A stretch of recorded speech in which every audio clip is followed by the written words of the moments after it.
नमस्कार। Class 11th accountancy की class start करते हैं। अपना चैप्टर है डेप्रिसिएशन। हमने अपनी पिछली क्लास के अंदर आपको डेप्रिसिएशन से रिलेटेड फर्स्ट मेथड समझाया था, जिसमें मेथड था हमारा एसएलएम। हमने एसएलएम मेथड को कंप्लीट किया था। आज हम समझेंगे डब्ल्यूडीवी।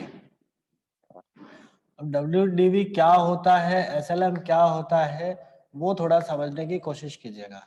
ठीक है, हमारा चैप्टर है चैप्टर नंबर 7 डेप्रिसिएशन। देखिए, हिंदी में बोलते हैं क्रमागत शेष विधि।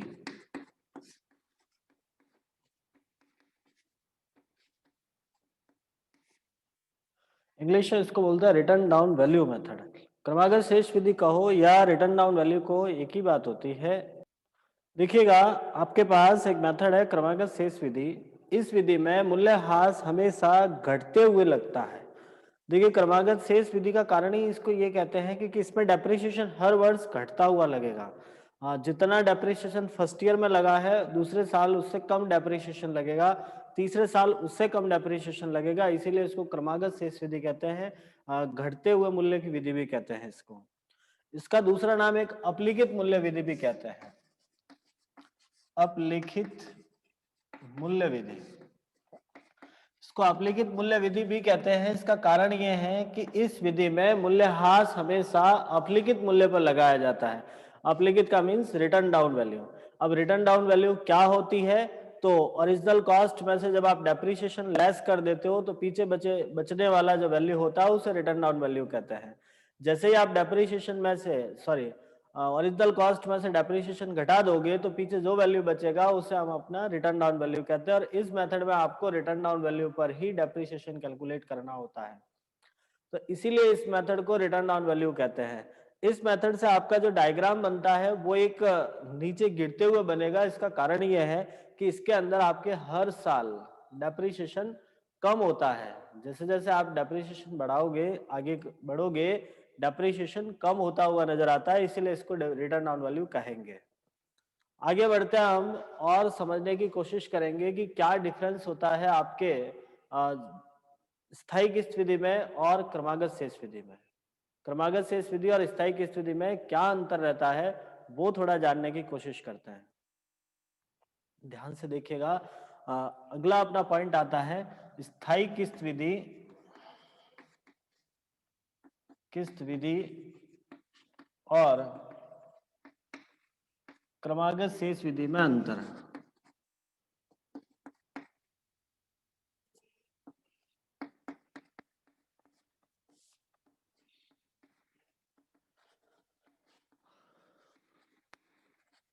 आपको अंतर समझना है, क्या डिफरेंस होता है इन दोनों के बीच में। तो देखिएगा, अंतर हमारे पास में अलग अलग अंतर है। पहला अंतर आता है कि इस विधि में जैसे हम दोनों में अंतर क्रिएट करते हैं, ये आपकी स्थायी किस्त विधि है और ये आपका क्रमागत शेष विधि है। तो इस विधि में मूल्यह्रास प्रतिवर्ष समान रहता है और इस विधि में प्रतिवर्ष मूल्यह्रास घटता हुआ होगा।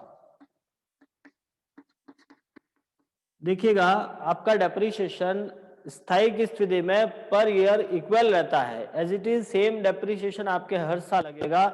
लेकिन आपके स्थायी किस्त विधि के अलावा जब क्रमागत शेष विधि अपनाते हो तो वहां डेप्रिसिएशन आपको हर साल घटते हुए नजर आएगा, हर साल कम होता हुआ नजर आता है। सेकेंड पॉइंट बात करते हैं,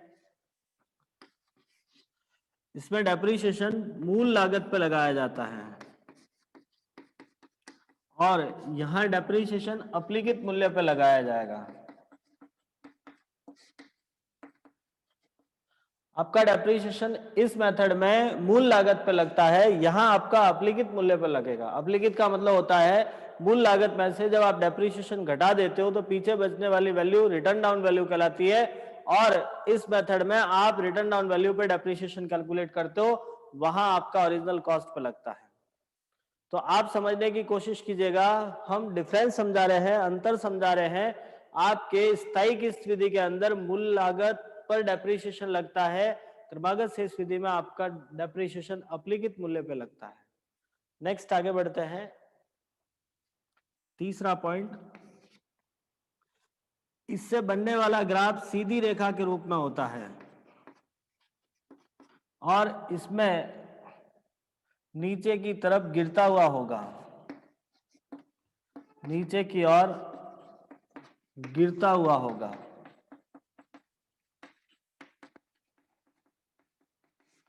आपका डेप्रिसिएशन से जो डायग्राम बनेगा, जो आपके डेप्रिसिएशन से ग्राफ बनता है, वो स्थायी की स्थिति में एक स्ट्रेट लाइन की तरह होता है, एक सीधी रेखा के रूप में होता है, लेकिन आपके क्रमागत से स्थिति में वो एक तिरछा नीचे गिरता हुआ होगा, इस तरह से होता है आपका। इसका कारण यह है कि हर साल डेप्रिसिएशन कम होगा, इस कारणवश आपका डेप्रिसिएशन से बनने वाला डायग्राम नीचे की ओर झुकेगा, गिरेगा। लेकिन आपके स्थायी की स्थिति के अंदर डेप्रिसिएशन पर ईयर इक्वल रहता है, इसीलिए आपका डायग्राम एक स्ट्रेट लाइन की तरह रहता है, इस तरह से। तो नेक्स्ट आगे बढ़ते हैं। इसके अलावा आपका एक पॉइंट आता है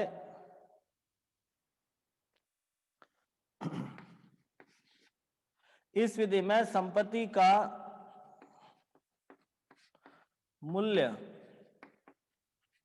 शून्य हो सकता है और इसमें शून्य नहीं होता है। मीन्स आपका जो डेप्रिसिएशन लगाते लगाते लगाते एक टाइम बाद आपके इस मेथड में असिस्ट का वैल्यू 0 हो जाएगा, लेकिन यहाँ 0 नहीं होता है। तो ये कुछ मेजर डिफरेंस थे, आप इसको देखिएगा, समझने की कोशिश कीजिएगा। नेक्स्ट आगे बढ़ते हैं। आपके डेप्रिसिएशन से रिलेटेड एक पॉइंट और क्लियर कर लेता हूं।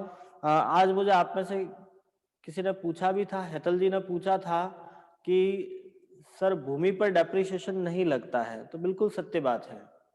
एक ये पॉइंट को थोड़ा सा क्लियर करते हैं।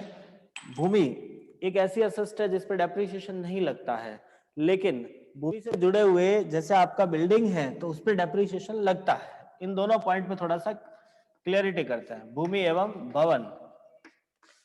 देखिए, भूमि एक ऐसी चीज है जिस पे डेप्रिसिएशन नहीं लगाया जाता स्थायी संपत्ति होते हुए भी।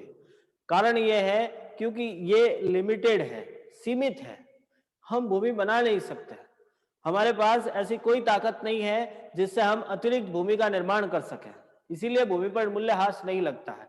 आपने देखा होगा जमीन या भूमि का मूल्य हर वर्ष बढ़ता है, कभी कम नहीं होता है। आज जो आपने जमीन ले ली है, आज 10 साल के बाद यदि देखोगे तो उसका वैल्यू डबल हो जाएगा, ना कि उसका वैल्यू कम होगा। कारण ये है कि उसकी डिमांड ज्यादा है, मांग है और सप्लाई कम है। जो भूमि हमारे पास आज है उतनी ही रहेगी आगे भी, हम चाहकर भी उसको बढ़ा नहीं सकते, हम किसी अलग अतिरिक्त भूमि तैयार नहीं कर सकते, उसके लिए कोई आर्टिफिशियल तरीका ही नहीं है, इसीलिए भूमि पर मूल्यह्रास नहीं लगता। लेकिन बात करते हैं भवन की। आज जो आपने भवन बनाया है, आज से 10 साल बाद आपको उस भवन को रिन्यूअल करवाना पड़ता है। चाहे आपको उसका पेंट कराओ, चाहे उसके अंदर कुछ नया काम करवाओ, कहीं खिड़की डैमेज हो रही है तो आपको खिड़की तैयार करानी है, कहीं आपको मतलब रिपेयर्स चलता रहता है। भवन का रिपेयर्स हो सकता है, भवन में पैसा डाला जा सकता है। आपको लगा कि नहीं ये थोड़ा सा सही नहीं, आपने तोड़ के वापस बनवा लिया, कहीं आपको क्रैक आ रही है तो वापस नए सिरे से तैयार करवा रहे हो, तो हम ये कह सकते हैं कि भवन पे पैसा लगता है, भवन का नवीनीकरण और मरम्मत होती है, भवन का मेंटेनेंस होता है, आपको हर साल उसे मेंटेनेंस में खर्च करना पड़ता है, चाहे उसको धुलवाई करवा रहे हो, कलर करवा रहे हो, सफाई करवा रहे हो। तो मतलब एक कह सकते हैं कि आपका बिजनेस पे डेप्रिसिएशन लगता है। आप ये कहते हो कि चलिए सर हमने ये बिल्डिंग आज लिया था 10 लाख रुपए में, आज से 10 साल बाद में इसका पैसा मुझे 20 लाख मिल रहा है, तो वो बेटा बिल्डिंग का पैसा नहीं है, वो उस भूमि का पैसा है। उस भूमि की वैल्यू बढ़ती है, बिल्डिंग की नहीं। आपने मान लीजिए कोई पुराना घर खरीदा 4 लाख रुपए में, कोई पुराना घर खरीदा 4 लाख रुपए में, आपने तो आते ही उस घर को तोड़ दिया, नए सिरे से बनाना स्टार्ट कर दिया। सीधी सी बात है, तो भवन तो वैसे वैल्यूलेस हो गया ना, जीरो हो गया। आपने वो 4 लाख रुपए दिए तो आपने उस जमीन का पैसा दिया। तो जनरली हम ये कहते हैं कि हमारा डेप्रिसिएशन बिल्डिंग पे लगता है, कारण ये है कि बिल्डिंग पुराना होता है। आज से 50 साल पहले वाला जो घर था वो आज उसी कंडीशन में आपको कभी नहीं मिलेगी, लेकिन यदि आपके आज की जमीन आज से 50 साल पहले भी ऐसी ही थी जैसी आज है, भूमि पे घिसावट नहीं आती है, भूमि सेकेंड हैंड नहीं होती है, इसीलिए भूमि पे डेप्रिसिएशन नहीं लगता, लेकिन बिल्डिंग पे डेप्रिसिएशन लगता है। बिल्डिंग आज आपने बना लिया, आज से 40 साल बाद उसे वापस नए सिरे से तैयार करना पड़ेगा। आज आप देख पा रहे हो कि जितने भी पुराने घर थे, मान लीजिए कि आपके दादाजी के जमाने का घर था, क्या जो उसी कंडीशन में आप उसका यूज कर रहे हो? नहीं, आपने उसको चेंज कर दिया होगा, उसको बदल दिया होगा, उसके अंदर बहुत सारी नई चीजें डाल दी होगी। तो यही कहने का तात्पर्य रहता है कि बिल्डिंग पर डेप्रिसिएशन लगेगा और लैंड पे नहीं लगता है। इसका कारण यही है कि बिल्डिंग को हम उस टाइम पे के अकॉर्डिंग रिन्यूएबल करवा सकते हैं, बिल्डिंग पुराना हो सकता है। तो ये था आपका डेप्रिसिएशन के अंदर बिल्डिंग और ये लैंड के बीच का थोड़ा सा डिफरेंस है। आई होप आपको समझ आया होगा। यदि फिर भी कोई समस्या रह रही है तो आप मुझे बताइएगा, मैं वापस उसको और सही ढंग से एक्सप्लेन कर लेंगे। नेक्स्ट हमने दो मेथड क्लियर कर लिए हैं, एसएलएम मेथड और डब्ल्यूडीवी। हमने कल तक एसएलएम मेथड के कुछ प्रश्न ट्राई किए थे, आज हम डब्ल्यूडीवी के कुछ क्वेश्चंस ट्राई करते हैं। मैं आपके सामने एक प्रश्न रख रहा हूं, आप बड़े ही ध्यान से देखिएगा, समझने की कोशिश कीजिएगा। आपके पास एक सवाल है, मैं सवाल पढ़ रहा हूं, आप सुनिएगा और उसको हम करने की कोशिश कर रहे हैं।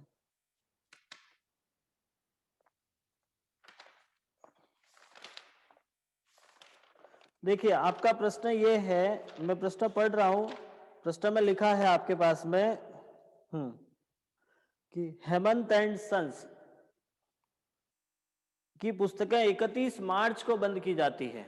एक सवाल है मेरे पास में, उस प्रश्न को हम हल कर रहे हैं कि हेमंत एंड सन्स की पुस्तकें 31 मार्च को बंद की जाती है। उसने 1 अप्रैल 2006 को एक मशीन 1 लाख रुपए में खरीदी। यह तय किया कि क्रमागत हास विधि से 10% वार्षिक की दर से मूल्य हास लगाया जाएगा। 4 वर्ष का मशीन खाता तैयार करना है। देखिए हमने जब डेप्रिसिएशन समझाया तो आपको स्टार्ट में यही पॉइंट क्लियर किया था कि आप जो भी काम कर रहे हो, जो भी सवाल कर रहे हो, उसमें मेथड कौन सा है वो पहले क्लियर करना है। उसके अंदर आपकी क्लोजिंग डेट क्या है वो क्लियर करनी है, आपके अंदर रेट क्या है वो क्लियर करना है। क्योंकि जब तक आप इन 3 पॉइंटों को लेके नहीं समझोगे, आपका सवाल थोड़ा सही ढंग से नहीं हो पाएगा। आपको प्रश्न क्लियर करने के लिए आपको इन तीनों मेथड को समझना पड़ेगा, तीनों पॉइंटों को देखना पड़ेगा। तो हमने सबसे पहले देखा, हमारे इस सवाल में मेथड दिया हुआ है क्रमागत शेष विधि। सेकंड पॉइंट, हमें क्लोजिंग डेट दी हुई है 31 मार्च और रेट है हमारे पास 10% वार्षिक। अब हमको यहां से डेप्रिसिएशन के लिए मशीन अकाउंट बनाना है। हम एक मशीन अकाउंट बनाते हैं जो हमने पहले से सीख रखा है। चलिएगा हम कैसे बनाएंगे मशीन, तो एसएलएम और डब्ल्यूडीवी में अकाउंट बनाने का तरीका सेम रहता है। इसमें अकाउंट बनाने में कोई चेंजेस नहीं आता है। आप बनाओगे मशीन अकाउंट, मशीनरी अकाउंट, ठीक है। सबसे पहले हमने अकाउंट के अंदर क्या लिखना है तो वो सारी चीजें हम पहले से क्लियर कर चुके हैं। चलिए सर जी हम क्या लिखेंगे, सबसे पहले आपको लिखना है 2016 अप्रैल 1 टू बैंक। हमने मशीन खरीदी है 1 लाख रुपए में, तो हमने लिख दिया टू बैंक 1 लाख रुपए, ठीक है। 1 मिनट, हाँ मैं थोड़े आपके लिए थोड़ा बड़ा लिख देता हूं। चलिए अब आपको सवाल में लिखा है कि ये ईयर क्लोज होता है 31 मार्च को, तो आपका ईयर स्टार्ट हुआ on 1 April 2016, so it is closed on 31 मार्च 2017। ये ईयर आपका क्लोज होगा 31 मार्च 2017 को। आप यहां लिखोगे 2017 मार्च 31 बाय डेप्रीशिएशन और 1 लाख का 10%, 10,000 रुपए पूरे साल का। चलिएगा अब आप इसका बैलेंसिंग फिगर निकालोगे और आप लिखोगे by balance carry down, by balance carry down. 1 lakh में से आपने 10,000 रुपए डेप्रिसिएशन के चले गए, पीछे बचे 90,000। जो आपका बैलेंस कैरी डाउन था इसको आपने क्लोज कर दिया।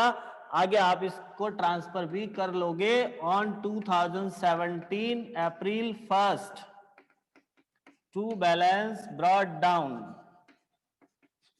चलिए 90,000, यहां तक आपका काम कंप्लीट हो गया। ये काम चाहे आप एसएलएम यूज कर रहे हो या डब्ल्यूडीवी यूज कर रहे हो, दोनों में सेम होता है। एसएलएम का मीन्स होता है straight line method, that mean स्थायी किस्त विधि, and WDV return down value method, return down value का मीन्स क्रमागत शेष विधि। ठीक, चलिएगा, तो हमने यहाँ पे बैलेंस ट्रांसफर कर दिया।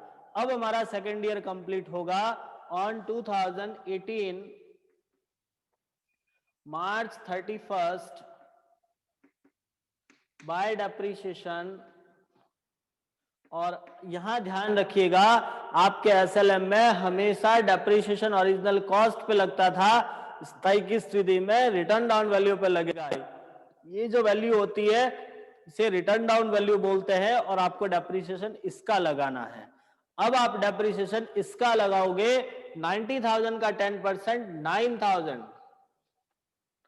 क्रमागत शेष विधि और स्थायी किस्त विधि में यही सबसे बड़ा अंतर है कि वहां आप ओरिजिनल कॉस्ट पे डेप्रीशिएशन लगाते थे, यहां आपको रिटर्न डाउन वैल्यू पे लगाना है। मींस आपका डेप्रीशिएशन बैलेंस पे लगेगा, और बैलेंस पे लगा तो 90,000 आपका, 90,000 का 10% 9,000 डेप्रीशिएशन रहा। और इसके लिए आप बैलेंसिंग फिगर निकालोगे बाय बैलेंस कैरी डाउन 81,000। अब आप आगे फॉरवर्ड करोगे 2018 अप्रैल 1 टू बैलेंस ब्रॉट डाउन 81,000। फिर से ये ईयर क्लोज होगा ऑन 2019 31 मार्च बाय डेप्रीशिएशन। अब आपका बैलेंस है 81,000, तो यहां आपका डेप्रीशिएशन लगेगा 8,100 रुपए। जितना डेप्रीशिएशन लगे, जितना बैलेंस है उतना ही डेप्रीशिएशन लगेगा। तो आपका 81,000 का 10% 8,100, आप लिखोगे बाय बैलेंस कैरी डाउन 72,900। फिर आगे आप फॉरवर्ड करोगे 2019 अप्रैल 1 टू बैलेंस ब्रॉट डाउन 72,900। आगे 2020 मार्च 31 बाय बैलेंस बाय डेप्रीशिएशन 7290, और बाय डेप्रीशिएशन के बाद बाय बैलेंस कैरी डाउन। तो देखिएगा, ये आपका डेप्रीशिएशन को करने का तरीका होता है। इस तरह से आप एसएलएम मेथड के अलावा डब्ल्यूडीवी मेथड यूज करोगे।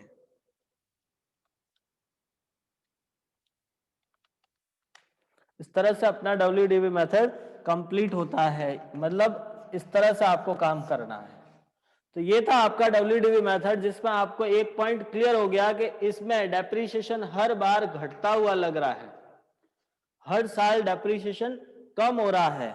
दूसरी बात, हर बार आप रिटर्न डाउन वैल्यू का डेप्रीशिएशन लगा रहे हो। तो ये चीजें क्लियर कर दीजिएगा कि एसएलएम में आपका डेप्रीशिएशन ऑलवेज सेम रहता है, डब्ल्यूडीवी में हर साल कम होता है, डब्ल्यूडीवी में आप रिटर्न डाउन वैल्यू पे डेप्रीशिएशन लगाते हो। ये था हमारा क्रमागत शेष विधि मेथड। ठीक है, अब मैं आपको एक सवाल लिखवा रहा हूं, आप उस सवाल को कीजिएगा। मैं बोल रहा हूं, आप लोग लिख दीजिएगा, ठीक है, और उस प्रश्न को आप हल करोगे। आपके लिए प्रश्न है, मैं बोल रहा हूं, ध्यान से सुनिएगा। 1 अप्रैल 2016 को, कुछ इंफॉर्मेशन है, मैं यहाँ बोर्ड पे भी लिखूंगा, ठीक है। 1 अप्रैल 2016 को एक मशीन 40,000 रुपए में खरीदी। 1 अप्रैल 2016 को एक मशीन 40,000 रुपए में खरीदी। 1 सितंबर 2016 को, 1 सितंबर 2016 को एक अन्य मशीन 60,000 रुपए में खरीदी। 1 सितंबर 2016 को एक अन्य मशीन 60,000 रुपए में खरीदी। ठीक है, खाते प्रतिवर्ष 31 मार्च को बंद किए जाते हैं। खाते प्रतिवर्ष 31 मार्च को बंद किए जाते हैं। 10% वार्षिक मूल्यह्रास की दर से मूल्यह्रास लगाइए। 10% वार्षिक मूल्यह्रास की दर से मूल्यह्रास लगाइए। क्रमागत शेष विधि अपनाते हुए 4 वर्ष का मशीन खाता बनाओ। क्रमागत शेष विधि अपनाते हुए 4 वर्ष का मशीन खाता बनाओ। देखिएगा, ये आपको सवाल है जो आपको सेल्फ ट्राई करना है और आज ही करना है, करके आप मुझे सेंड करोगे। प्रयास करना है, जब तक आप लोग सॉल्व नहीं करोगे आपको समझ में कम आएगा। कोशिश कीजिएगा। हाँ, 1 अप्रैल 2016 को 40,000 रुपए में मशीन खरीदी। 1 सितंबर 2016 को 60,000 रुपए में मशीन खरीदी। 10% वार्षिक मूल्यह्रास लगाया जाता है। 31 मार्च को खाते बंद किए जाते हैं। क्रमागत शेष विधि से मूल्यह्रास लगाना है। 4 वर्ष का मशीन खाता बनाइए। देखो, मेजर 3 पॉइंट आपके पास में होने चाहिए। एक तो आपका डेट कौन सी है, तो पहली डेट 1 अप्रैल को आपने 40,000 की खरीदी, 1 सितंबर को 60,000 की खरीदी है, दोनों ही 2016 में खरीदी है। फिर आपका 31 मार्च को क्लोज हो रहा है और 10% पर एनम से आपको ये WDV मेथड यूज करते हुए अकाउंट प्रिपेयर करना है। ठीक है, समझने की कोशिश करना। नहीं समझ में आया तो आप बता दीजिएगा, हम ट्राई करेंगे। ठीक है, धन्यवाद। इससे आगे हम नेक्स्ट अगली क्लास में ट्राई करते हैं।